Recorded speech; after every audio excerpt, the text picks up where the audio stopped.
If you have good tweezers that close completely, it will be much easier. My tweezers are not the best, but still, you can easily pick any amount of lashes that you wish.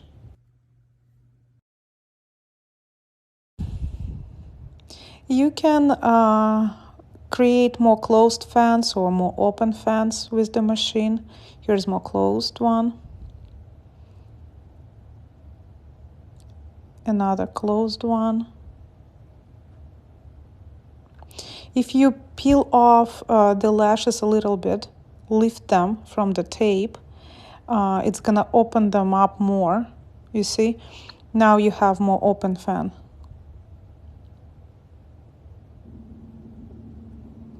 And here's another one. You can kind of roll it back and forth with your tweezers, depending on how much of opening you want to have. You see what I do right now?